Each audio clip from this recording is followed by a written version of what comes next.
The dust of the settlement street was a fine, choking powder, the color of rust and bone.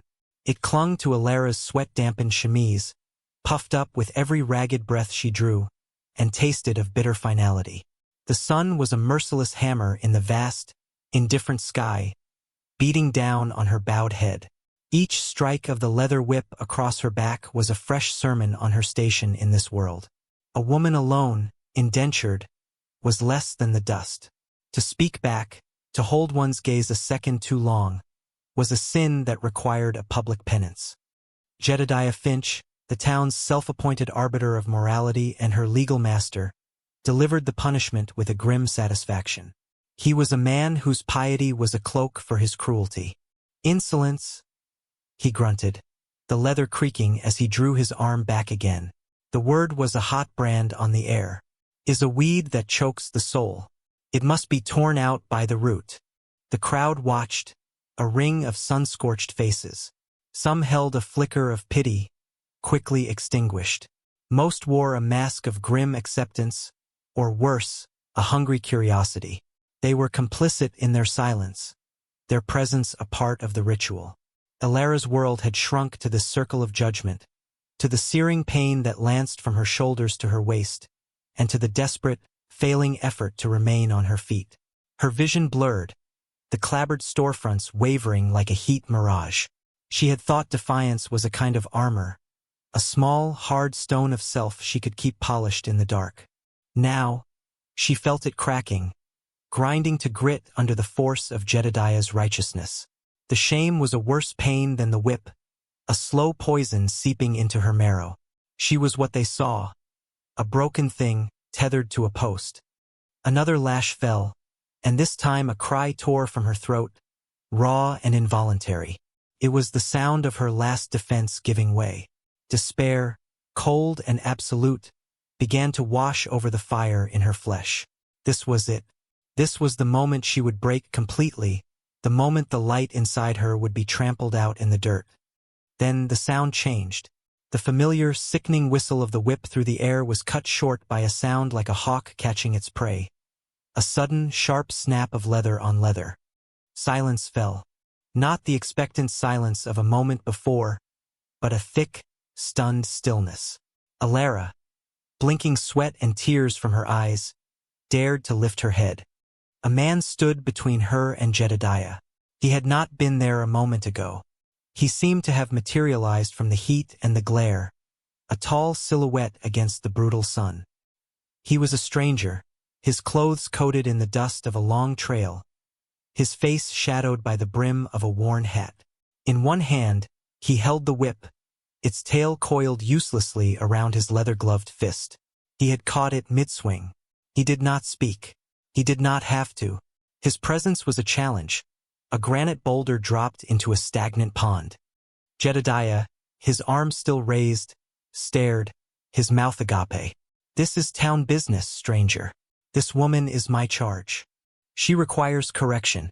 The stranger's gaze remained fixed on Jedediah, unblinking. It was a flat, unreadable look that seemed to measure and dismiss him in the same instant.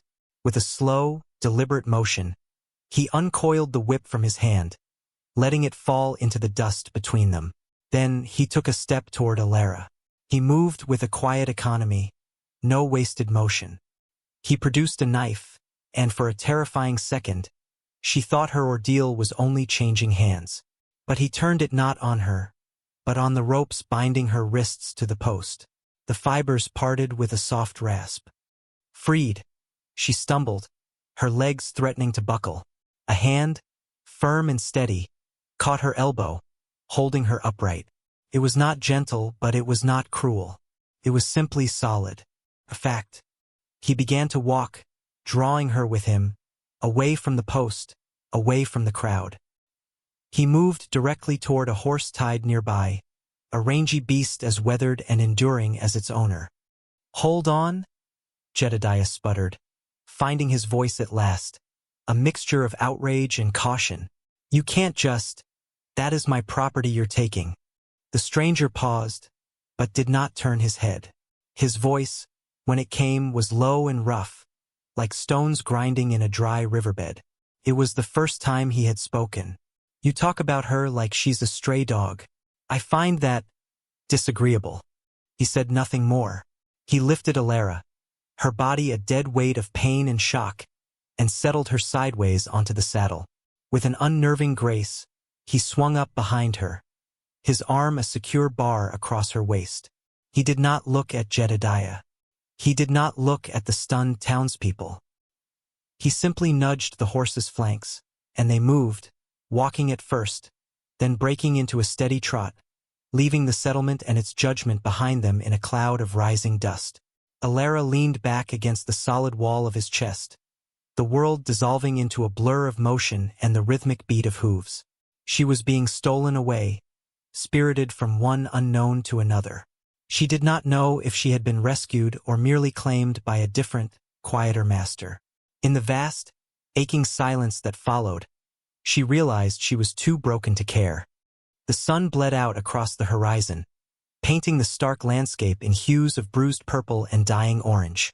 Alara drifted in and out of a haze of pain. Every jolt of the horse was a fresh torment, a reminder of the welts that scored her back. The man behind her remained a silent, unmoving presence. He smelled of trail dust, leather, and something else, the clean, sharp scent of pine from the high country. His arm had not loosened its grip, a constant, grounding pressure that kept her from falling.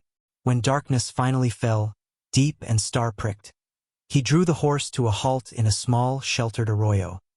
He dismounted first, his movements fluid and sure in the gloom. He reached up for her, and she braced herself, expecting to be handled like a sack of flour. But his hands were surprisingly careful as he eased her down, her legs collapsing under her the moment her boots touched the ground. He caught her again, preventing her fall, and guided her to sit with her back against a smooth rock face. He did it all without a word. He built a small fire, the flames licking hungrily at the kindling, casting dancing shadows that made the canyon walls seem to breathe. The light illuminated his face for the first time. It was a hard face, etched with lines that spoke of sun and wind, not laughter. His eyes in the firelight were a pale, watchful gray. He was not young but not old either. He existed in a weathered, ageless state. He moved to his horse's saddlebags and returned with a canteen and a small tin. He knelt before her, his proximity making her flinch. He offered the canteen. She took it with trembling hands, the water a cool blessing on her cracked lips and parched throat. He opened the tin, revealing a dark, herbal-smelling salve. He looked at her, then at the tattered back of her chemise. It was a question asked without words. A hot wave of shame and fear washed over her. She knew what he was asking. To be tended to by a man, a stranger, was a violation of a different kind. Yet, the cool night air was already making the raw cuts on her back burn with a new intensity. She remembered Jedediah's face, contorted with pious fury, and then looked at this man's impassive expression. There was no judgment in it, only a quiet imperative. Slowly, hesitantly, she turned, presenting her back to him. She kept her arms wrapped around her knees, a fragile shield. She heard him shift, felt a moment of cool air, and then the shockingly gentle touch of his fingers as he applied the salve. It was cold at first, then a spreading, soothing warmth that began to dull the sharp edges of her pain. He worked with an impersonal efficiency, his touch firm and clinical. Each dab of ointment was a small act of decency in a world that had shown her none. When he was finished, he retrieved a clean shirt from his pack, worn but mended, and draped it over her shoulders. "Thank you," she whispered, her voice hoarse. It was the first word she had spoken to him. He only grunted in acknowledgement, retreating to the other side of the fire. He sat with his back against his saddle, pulling a blanket over his shoulders, his hat tipped low. He seemed to want the fire between them as much as she did. She watched him, this silent rescuer, trying to piece him together. He wasn't a lawman. He wasn't a rancher from nearby. He was an outsider, a ghost who had ridden in and out of her life's worst moment. Why? The question hung in the air, unanswered. She was free from Jedediah, But she was now in the custody of this man, miles from anything she knew, completely at his mercy. The fear had not vanished. It had simply changed its shape, becoming a quieter, more watchful thing. She drew the unfamiliar shirt tighter around herself, the clean fabric a strange comfort. It smelled faintly of him, of that pine-scented solitude. Exhaustion finally overtook her fear, and she slumped against the rock, her gaze fixed on the silent figure across the fire until the flames blurred and her eyes closed. They traveled for 2 more days, climbing from the barren flatlands into a country of sparse timber and towering rock formations. The silence between them became a language of its own. He would point to a trail and she would understand. She would look towards the water barrels, and he would nod, calling a halt. Trust was not a feeling. It was a series of actions, repeated and confirmed. He shared his food, dry jerky and hardtack, without ceremony. He always gave her the first drink from the canteen. He never spoke of what had happened in the town, or of where they were going. It was as if her past had been shed on that dusty street, and her future was a blank map he was now drawing. Alara's body began to heal. The pain subsided into a dull ache, and with the return of her physical strength came a fragile, new resolve. She stopped waiting to be told what to do. At their camps, she began to gather firewood herself, her movements stiff at first, then more certain. She learned to read his stillness, to know when he was watching for game or listening for threats. One evening, as he cleaned his rifle, she took the pan and scraped it clean with sand from the creek bed. He glanced at her, a flicker of something, surprise perhaps, in his pale eyes, before he returned to his task. It was a small thing, but it felt like a shift in the balance between them. She was no longer just cargo, a rescued victim. She was a participant. Late on the 3rd day, he led them into a hidden valley, a slash of improbable green tucked between gray granite peaks. Nestled in a grove of cottonwoods was a cabin. It was old, built of weathered logs chinked with mud that had crumbled in places, but the stone chimney stood solid and the roofline was mostly straight. It had been abandoned, but not for long. It looked like a place that was waiting. "Here," he said, his voice startling in the quiet. He swung down from the horse and finally looked at her, his expression as unreadable as ever. "You can stay, or you can keep riding come morning. It's your choice." She slid from the horse, her feet landing on solid ground.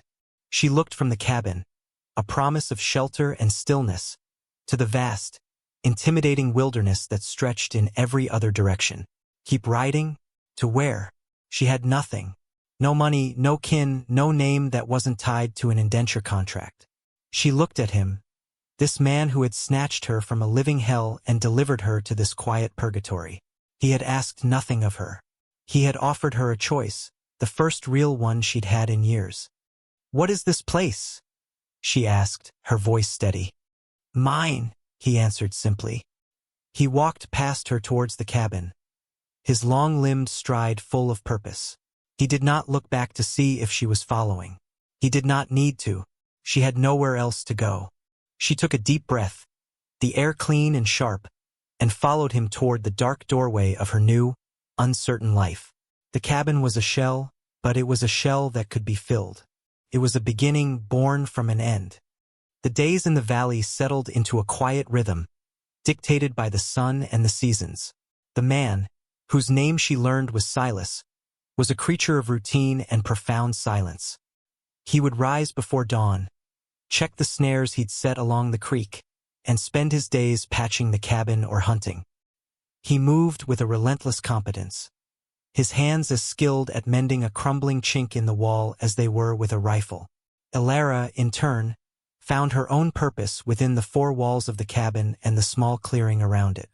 She swept the packed earth floor, gathered herbs she recognized from her childhood, and learned to cook their meager provisions over the hearth fire. She mended Silas's shirts with thread pulled from a tattered blanket, her stitches small and neat. They worked in parallel, rarely speaking, but always aware of each other's presence. The silence was no longer a void but a shared space, a testament to a hard-won peace. She learned him not through words, but through observation. She saw the way his shoulders tensed when a hawk cried too close to the cabin, the way he would sometimes stare into the fire, his face lost in a past she could not guess at. He was a man wrapped in a solitude so complete it seemed a part of his skin. Yet, he had reached into her world and pulled her out. The question of why still lingered, but it was no longer a fearful one. It was a quiet curiosity, a puzzle she turned over in her mind during the long, still afternoons. One evening, a fierce autumn storm rolled in, the wind howling through the pines like a freight train. Rain lashed against the newly repaired roof. Silas had been out, checking a fence line he was building at the valley's narrow entrance. He returned soaked and chilled to the bone, his face grim. As he stood dripping by the hearth, a violent shiver racked his body. Alara, without thinking, took the blanket from her own cot and wrapped it around his shoulders. He flinched at her touch, his head snapping up. For a moment, his guard was down, and in his eyes, she saw not the capable protector, but a flash of old pain, a deep-seated weariness that startled her. "You'll catch your death," she said softly, her voice barely a whisper above the storm. He simply stared at her, then gave a slow, almost imperceptible nod. He sat heavily on the stool by the fire, pulling the blanket tighter. Later, as she handed him a hot broth, their fingers brushed. It was a fleeting, accidental contact, but a current passed between them, an acknowledgement of their shared isolation, of the fragile shelter they had built together against the world. Their peace was shattered a week later. Alara was by the creek, washing clothes, when she heard the horses. It was not the familiar, solitary sound of Silas's mount. This was the jingle of multiple bridles, the heavy tread of shod hooves. A cold dread, horribly familiar, seized her. She scrambled up the bank and peered through the aspens. For riders were picking their way into the valley. At their lead, his face a blotch of red fury, was Jedediah Finch. She ran. Her feet flew over the ground, her heart hammering against her ribs. She burst into the cabin, breathless. "They're here," she gasped. "Finch, he's found us." Silas was cleaning his rifle, the parts laid out on a piece of oilcloth. He didn't look surprised. He looked resigned, as if he had been waiting for this day all along. He calmly began to reassemble the weapon, his hands moving with practiced speed. "Get in the root cellar," he said, his voice flat and low. "Bar the door from the inside." No, the word came out before she had even thought it. It was firm, absolute. The Alara who had been tied to a post would have hidden. The Alara who had rebuilt a life from ashes would not. "I will not hide." He stopped his work and looked at her. Really looked at her. He saw not the terrified woman he had pulled from the dust, but someone who stood straight, whose eyes held a fire that was not of fear, but of resolve. He gave a single, sharp nod of understanding. He slid the rifle back together, the click of the mechanism echoing in the tense silence. He took up a position by the single window, while Alara stood near the hearth, her hand resting on the heavy iron poker. She would not be a prize to be fought over. She would be a participant in her own fate. The sound of hooves stopped just outside the cabin door. "Silas Kane," Jedediah's voice boomed, thick with self-righteous anger. "I know you're in there. I have a warrant for your arrest, for theft and abetting a runaway indentured servant. And I've come to collect what is mine." The cabin door creaked open, but it was not Silas who filled the frame. It was Alara. She stepped out into the pale sunlight, blinking against the glare, the iron poker held loosely at her side. She faced the four men, her chin high. Jedediah's tirade faltered, his mouth hanging open in surprise. "I am not a stray dog to be collected, Mr. Finch," she said, her voice clear and steady, carrying in the still mountain air. "I am not your property." "You are what the law says you are?" Jedediah sneered, recovering himself. He gestured to one of his men. "Take her." The man, a brutish lout from the town, dismounted and started towards her. He never made it. A shot rang out, not from the cabin, but from the trees to his left. The man's hat flew from his head, A neat hole punched through the felt. He froze, his eyes wide with terror. Silas stepped from the shadows of the pines, his rifle held loosely, aimed at the sky. He hadn't aimed to kill. He had aimed to be understood. "The lady said no," Silas stated, his voice calm but carrying the weight of granite. "The next one won't be a warning." Jedediah's face purpled with rage. "There are 4 of us, Cain. You can't."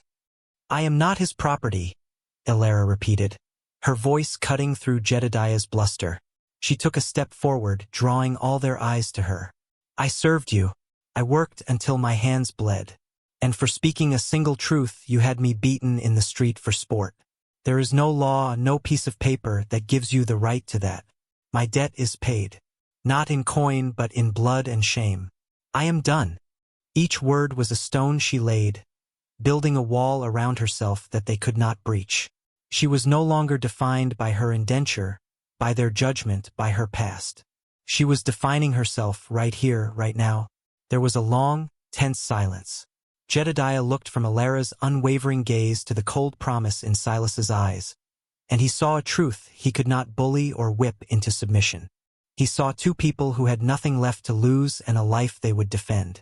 The fight went out of him, replaced by a sullen, bitter recognition of defeat. He spat on the ground. "She's not worth dying for." He wrenched his horse's head around and, without another word, galloped away, his men scrambling to follow. Elara stood watching until the sound of their horses faded completely. The iron poker slipped from her trembling fingers and clattered onto the packed earth. Silas walked over to her, stopping a few feet away. The air between them was charged, different than it had ever been. He had not fought for her. He had stood with her, a shield that allowed her to fight for herself. She looked at him, her heart full of a feeling she couldn't name. It was gratitude, but it was more than that. It was a profound connection, forged in silence and crisis. "Thank you, Silas," she said, and this time, the words held the weight of her entire journey. He simply nodded, his pale eyes holding hers for a long moment. He looked past her, at the cabin nestled in the trees, at the thin wisp of smoke rising from the chimney. It wasn't just his refuge anymore. It was theirs. A home built not on words, but on shared hardship and quiet acts of faith. They had both been outsiders, adrift in a harsh world. Here, in this hidden valley, they had ceased to be alone. The world was still a dangerous place, but standing here, in the quiet aftermath of the storm they had weathered together, Elara felt a deep, unshakable sense of peace. She had found not just a sanctuary, but the strength she never knew she possessed. She had found her own ground, and she would never give it up again.